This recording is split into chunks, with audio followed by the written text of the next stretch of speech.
Il faut d'abord se féliciter de la présence des ministres en charge des questions de genre de la CEDEAO, une très forte présence. Mais rappeler aussi l'enjeu, Beijing 30 ans après. Mais disons aussi que la CEDEAO est née en même temps que la Conférence mondiale des femmes de 1975. Et la CEDEAO, à partir de 2003, a estimé important de mettre en place une agence pour donner plus de poids à la question de sa politique sur les questions d'égalité des genres.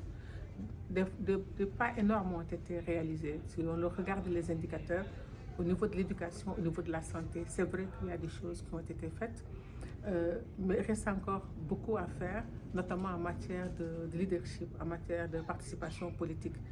Il y a certes des avancées solitaires pour certains pays, mais globalement, les indicateurs ne sont pas très parlants, en tout cas pour ce qui concerne la participation dans les gouvernements et au niveau des parlements. Il reste du travail à faire.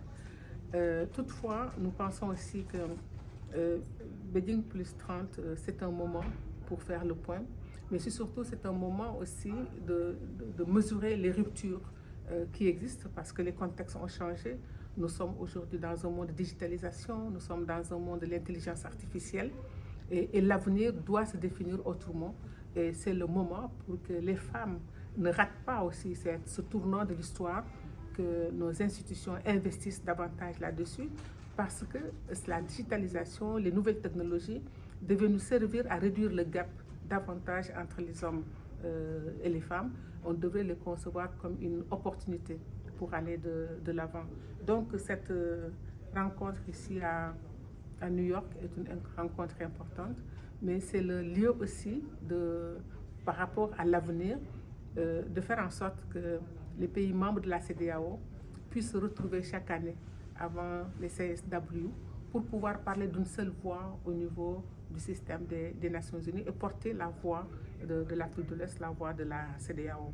Je crois que ce sont parmi les résolutions qui ont été prises durant cette rencontre, c'est une des résolutions très fortes et nous pensons que la CEDEAO, en tout cas, a fait sa part, met les moyens dont il dispose pour pouvoir le faire.